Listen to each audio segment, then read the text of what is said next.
जय श्री स्वामी समर्थ। आज आपण मस्त असं बघायचं आहे बेसनच्या वड्या। एकदम भारी, लय भारी रेसिपी आहे, लय भारी लागते बेसन वडी, अप्रतिम। तर चला आपण रेसिपी पाहूया। मी एक पातेलं ठेवलेलं आहे गॅसवरती गरम होण्याकरता। आता याच्यामध्ये मी तेल घेणार आहे। तर यामध्ये मी तेल घेतो।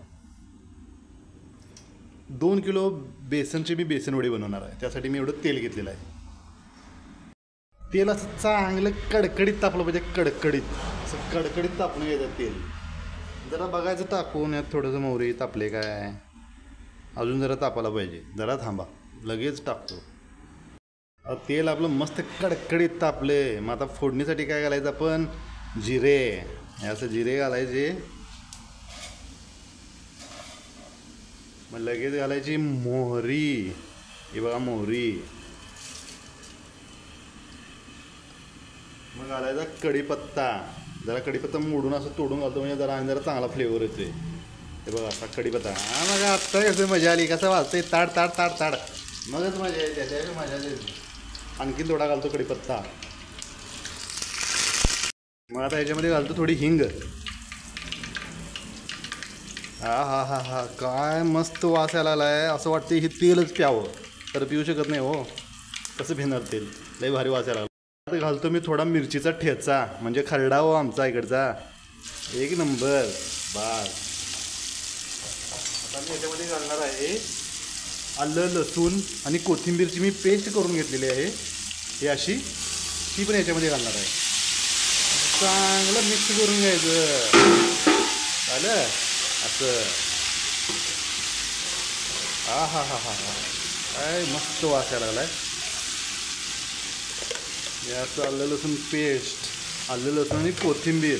कोथिंबीर काय करायचं, कोथिंबीर याच्यामध्ये घालताना कोथिंबीरची देठं बारीक चिरून घालायची। कोथिंबीरपेक्षा कोथिंबीरच्या देठाला स्वाद एक नंबर असते, लय भारी असते। मस्त याला मी असं जरा भाजून घेतो। आता याच्यामध्ये मी घालणार आहे हळद। हळद घालायचं, मिक्स करायचं असं। आता मसाला चांगला भाजला आहे। आता यात काय करायचं म्हणजे एक सिक्रेट सांगतो, ह्याच्यामध्ये की नाही थोडंसं, कुणाला सांगू नका, ह्याच्यामध्ये थोडंसं ना मी दही घालतो। हे बघा, एक वाटी दही।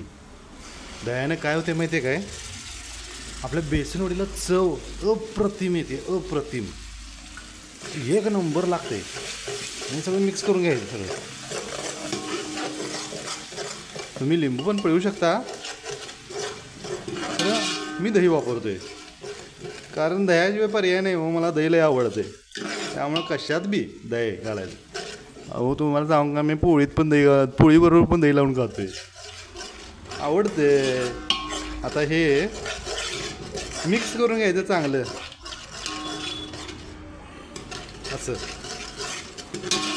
सगळं मिक्स झाल्यानंतर आपण याच्यामध्ये पाणी घालायचं आहे। दही मिक्स होण्याआधी जर पाणी घातला तर दह्याचे असे गुटळ्या गुटळ्या दिसतात।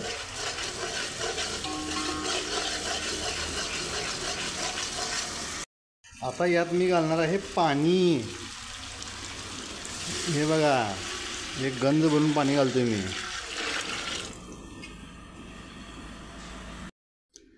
आता याच्यात मी काय घालणार आहे माहिती आहे का तुम्हाला, ज्याच्याशिवाय काहीच अर्थ नाही कशाला जेवणाला, ते म्हणजे मीठ। थोडं मीठ घालायचं।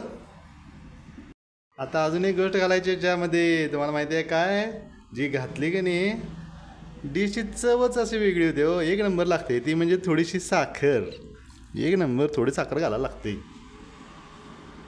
आता ना याला झाकून ठेवायचं, उकळी येऊ द्यायची, मग आपण याच्यात बेसन कालवायचं आहे। तर हे पाण्याला छान अशी उकळी आलेली आहे, हे बघा। आता याच्यामध्ये आपण हळूहळू बेसन मिक्स करायचं आहे, थोडं थोडं बेसन मिक्स करायचं, एकदम असं ओतायचं नाही, जर एकदम ओतला तर याच्यामध्ये गाठी होतात। आणि पाणी असं भरपूर उकळल्यानंतरच आपण याच्यामध्ये आता मी याच्यामध्ये थोडं थोडं करून बेसन कालवणार आहे, मिक्स करायचं। एका हातानं बेसन घालायचं आणि एका हाताने मिक्स करत जायचं।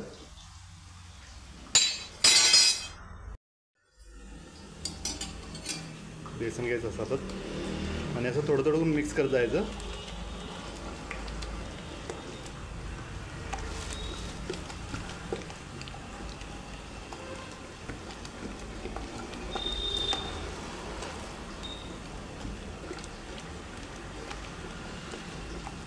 आधी तुम्ही बेसन जर पाण्यात घालून गार पाण्यात घालून जरी त्याला असं गुठळ्या काढून जरी ह्याच्यामध्ये घातला तर आत्ता जी चव येते तशी त्या ह्याला चव येत नाही.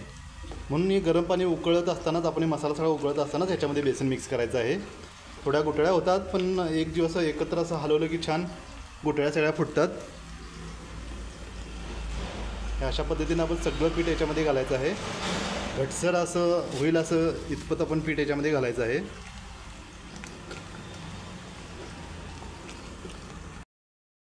पीठला काय करायचं, पीठ घालत असताना जरासं लांब सरकायचं आणि डोळे आपले बारीक करायचं.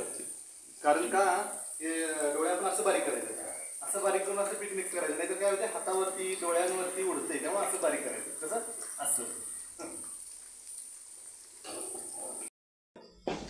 आता हे इतकं घट झालं का नाही तर आपल्याला डोळे वगैरे काय बारीक करायची आवश्यकता नाही. काय या स्टेपला आपल्या अंगावर काही उडत नाही.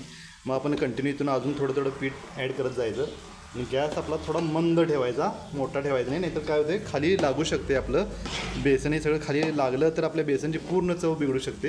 त्यामुळे आपण आता हे गॅस मंद आचेवर हे सगळं मिक्स करत जायचं. अजून ह्याच्यामध्ये थोडं पीठ घालायचं आहे, अजून हे घट्ट झालं पाहिजे. हे बघा सगळ्या गाठी यातल्या विरघळलेल्या आहेत, गाठी जरा पण झालेल्या नाही त्याच्यामध्ये. अजून ह्याच्यामध्ये मी पीठ घालतो. असं सगळीकडं पीठ बरोबरच मिक्स करायचं, एकदमच एका ठिकाणी ओतायचं नाही.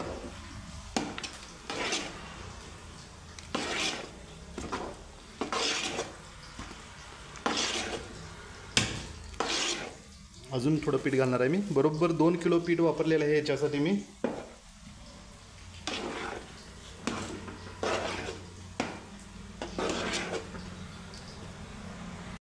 आता बघा सगळं छान आपलं पीठ मिक्स झालेलं आहे, गाठी कुठेही झालेली नाहीत. आता आपण ह्या स्टेपला गॅस बंद करायचा आहे. आणि हे बघा एवढं पीठ घालायचं आहे, असं एवढं घट्ट व्हायला पाहिजे हे. हां, आणि आता मी गॅस बंद केलेला आहे हा. आणि आपण ह्याच्यावरती थोडा वेळ आपण टोपण झाकून ठेवायचं आहे गॅस बंद करून. एक 5 ते 10 मिनटं, जास्तीत जास्त 10 मिनटं, कमीत कमी 5 मिनटं आपण याला असंच ठेवायचं आहे. आता हा कट्टा मी असा स्वच्छ धुवून पुसून घेतलेला आहे.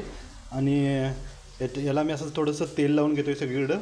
आणि याच्यावरती आपण जे आता बेसन तयार केलेलं आहे ते याच्यावरती सगळं पातळ असं पसरून घ्यायचं आहे. तर हे सगळं मी कट्ट्यावर घालणार आहे बेसन तयार केलेलं. तर हे सगळं पातळ पसरून घ्यायचं आहे सगळीकडं.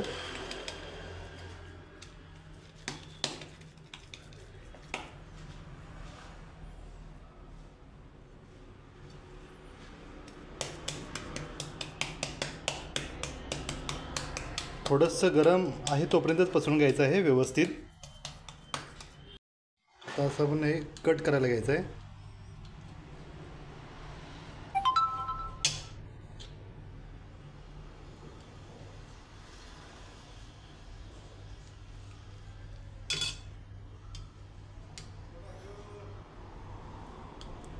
एका लाईननं आपण सगळं कट करून घ्यायचं आहे.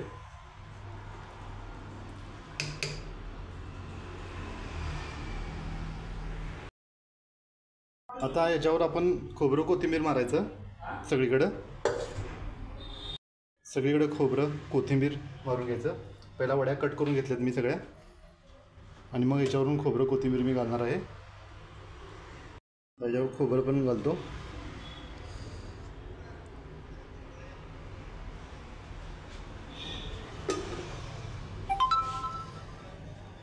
सगळीकडे मी खोबरं घालून घेतलेलं आहे.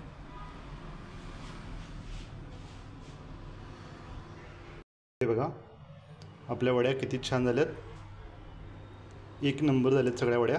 अशा पद्धतीने सगळ्या वड्या झालेल्या आहेत. आणि आता मी एक एक करून प्लेटमध्ये काढून घेणार आहे आणि मस्तपैकी ताव मारणार आहे.